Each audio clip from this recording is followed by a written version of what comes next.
आप सभी विद्यार्थियों का इस चैनल पर हार्दिक स्वागत है। इस टॉपिक में यूपी बोर्ड क्लास 12th के गृह विज्ञान के पेपर को बहुत ही आसान तरीके से समझेंगे। यह जो आपका पेपर है वह 2023 और 24 का है। यह बोर्ड द्वारा जारी किया मॉडल पेपर है। इसी तरह से आपका प्रश्न पत्र बोर्ड में आएगा। तो आइए बिना रुके हम इसे शुरू करते हैं। और जो बच्चे इस चैनल पर नए हो कृपया चैनल को सब्सक्राइब कर लें, क्योंकि इस चैनल पर हाई स्कूल और इंटर के विद्यार्थियों की बहुत ही अच्छे से तैयारी करवाई जाती है। तो आइए बिना रुके हम इसे शुरू करते हैं स्टेप बाय स्टेप। यहाँ पर आप लोग देख लीजिए, जो आपका पूर्णांक है वह 70 नंबर का है। समय 3 घंटे 15 मिनट। प्रारंभ के 45 मिनट परीक्षार्थियों को प्रश्न पत्र पढ़ने के लिए निर्धारित है। निर्देश आप लोग पढ़ लेंगे। सभी प्रश्न अनिवार्य है। प्रत्येक प्रश्न संख्या 1 से 4 बहुविकल्पीय है। प्रश्न संख्या 5 से 10 अतिलघु उत्तरीय है, जिनका उत्तर 25 शब्दों में। प्रश्न संख्या 11 से 15 लघु उत्तरीय है, जिनका उत्तर 50 शब्दों में। तथा प्रश्न संख्या 16 से 18 दीर्घ उत्तरीय है, जिसका उत्तर 100 शब्दों में दीजिए। तो आप लोग दिशा निर्देश के अनुसार ही प्रश्नों का उत्तर देंगे। तो आइए अब हम अगला स्टेप देखते हैं। सभी प्रश्नों के निर्धारित अंक उसके सामने दिए हुए हैं। अब आइए हम 1 से 4 बहुविकल्पीय प्रश्नों को देखते हैं। टोटल मिलाकर होम साइंस में आपके 20 बहुविकल्पीय प्रश्न आएंगे। इसको आप लोग ध्यान में रखिएगा कि आपके जो बहुविकल्पीय प्रश्न आएंगे वह 20 आएंगे, यानी 1 से 4 तक है और प्रत्येक में 5-5 क्वेश्चन। आइए पहला देखते हैं। कार्य को प्रभावित करते हैं शिक्षा, स्वास्थ्य, आयु, लिंग, अवसर की सुलभता या उपर्युक्त सभी।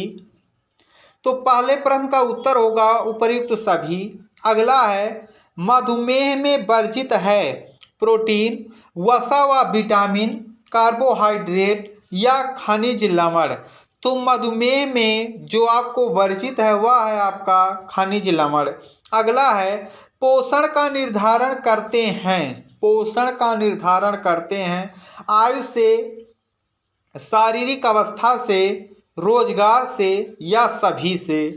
तो तीसरे प्रश्न पहले के तीसरे में सभी उत्तर होगा। आप लोग ध्यान में रखिएगा, यदि किसी भी प्रश्न में सभी देता है तो मानकर चलिए 90% आंसर वही होता है। अगला है जीविका के चुनाव के लिए जरूरी है अभिरुचि की पहचान करना, प्रतिभा एवं इच्छाओं की पहचान करना, व्यक्तिगत प्राथमिकताओं की पहचान करना या उपर्युक्त सभी।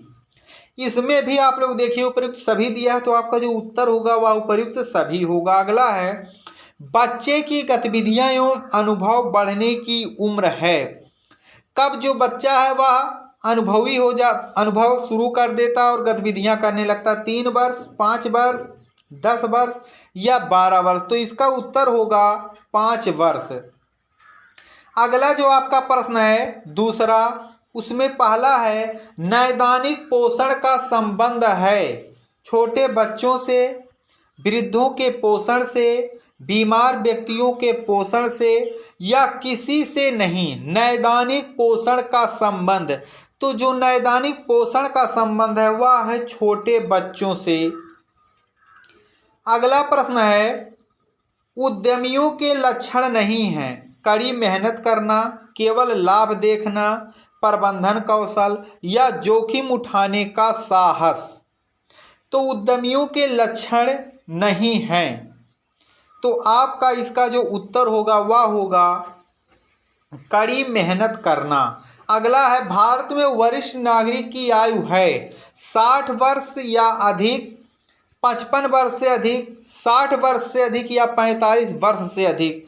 तो इस प्रश्न का जो उत्तर होगा वह होगा 60 वर्ष या उससे अधिक। भारत में परंपरागत व्यवसाय है। भारत में परंपरागत व्यवसाय है कृषि कार्य, काष्ठ शिल्प, धातु शिल्प या उपर्युक्त सभी। तो इस प्रश्न का उत्तर आपका होगा ऑप्शन नंबर डी, उपर्युक्त सभी। आयोडीन की कमी से बच्चों की मानसिक विकास पर प्रतिकूल प्रभाव पड़ता है, शारीरिक विकास पर प्रतिकूल प्रभाव पड़ता है, उपयुक्त दोनों का प्रभाव पड़ता है या उपयुक्त किसी का नहीं। तो आयोडीन की कमी से बच्चों को दोनों प्रभाव पड़ता है, यानी ऑप्शन नंबर आपका ग सही है। तीसरे प्रश्न में पहला जो आपका टॉपिक है, वस्त्र एवं परिधान का महत्व है सामाजिक, मनोवैज्ञानिक और आर्थिक, भौगोलिक, सांस्कृतिक और धार्मिक, सौंदर्य बोध अथवा सजावटी पहलू या उपयुक्त सभी। तो तीसरे प्रश्न का उत्तर होगा उपयुक्त सभी। प्रबंध कार्य है आयोजन व संगठन, समन्वय या स्टाफ नियुक्ति, निर्देशन व नियंत्रण। तो प्रबंध कार्य या उपयुक्त सभी। तो प्रबंध जो कार्य होता है इनमें सभी कार्यों को करना होता है। संचार के माध्यम नहीं है, संचार के माध्यम नहीं है रेडियो, टीवी, घटनाएं या अखबार। तो आपका उत्तर होगा घटनाएं। आप लोग क्वेश्चंस को ध्यान से पढ़ लेंगे। कुछ बच्चे ऐसे हैं जैसे क्वेश्चन पूछा संचार के साधन नहीं, तो ध्यान नहीं देते हैं, उनको लगता है संचार के साधन पूछा है। तो बहुत ही सावधानी पूर्वक वो लोग प्रश्नों को हल करेंगे जिससे कि उनका उत्तर गलत ना हो। आतिथ्य प्रबंधन का उद्देश्य है रहने के लिए स्थान, भोजन व मनोरंजन, स्नेह व अन्य सुविधाएं प्रदान करना या उपयुक्त सभी। तो उत्तर होगा उपयुक्त सभी।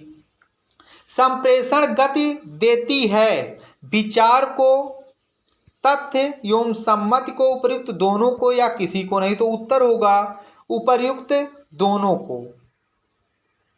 चौथा प्रश्न है, पहला टॉपिक आपका, अंतर्राष्ट्रीय फैशन का केंद्र है फ्रांस, इटली, भारत या रूस।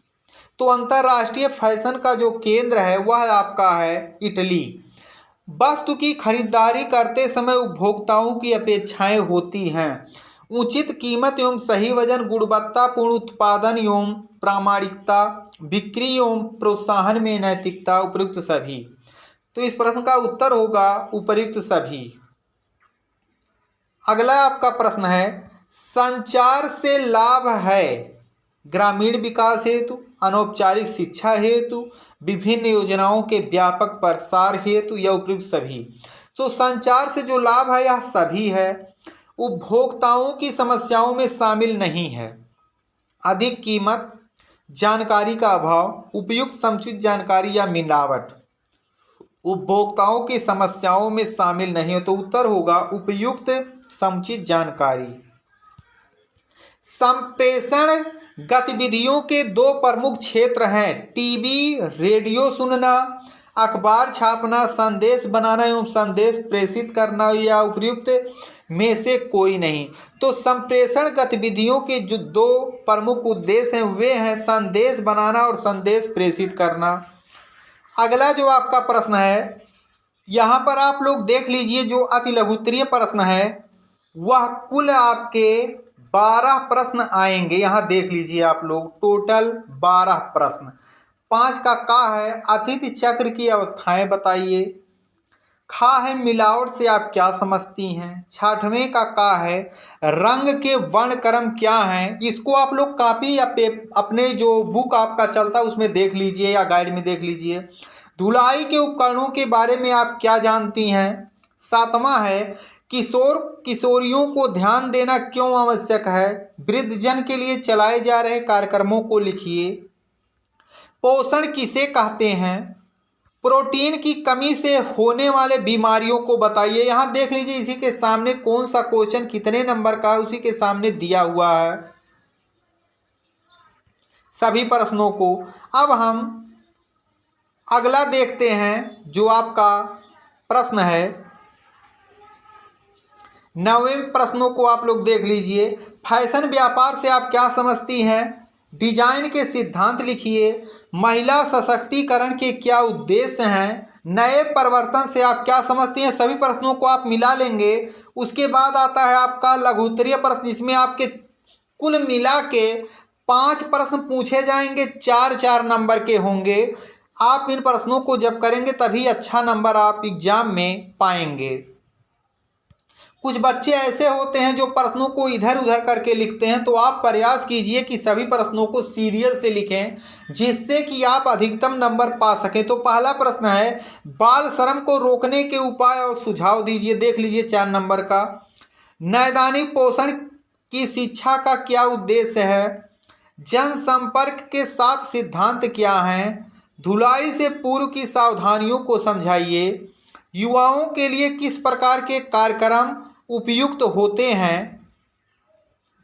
उसके बाद आपका आता है दीर्घ उत्तरीय प्रश्न, जिसका उत्तर आपको लगभग 100 शब्दों में देना है। इसमें से आपके 3 प्रश्न होंगे 6-6 नंबर के, यहाँ देख लीजिए।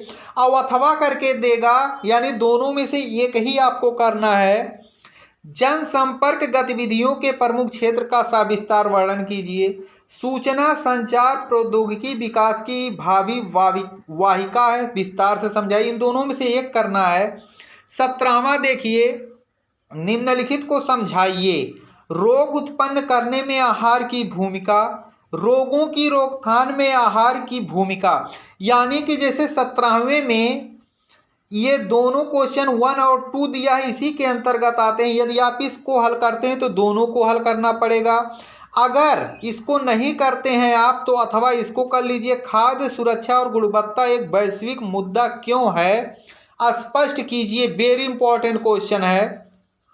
अब हम अगले प्रश्न की ओर चलते हैं। देख लीजिए, यहाँ पर दिया हुआ है, प्रारंभिक बाल्यावस्था की देखभाल एवं शिक्षा के उद्देश्य व महत्व पर प्रकाश डालिए। अथवा बच्चे, युवा एवं वृद्धजन क्यों संवेदनशील हैं, समझाइए।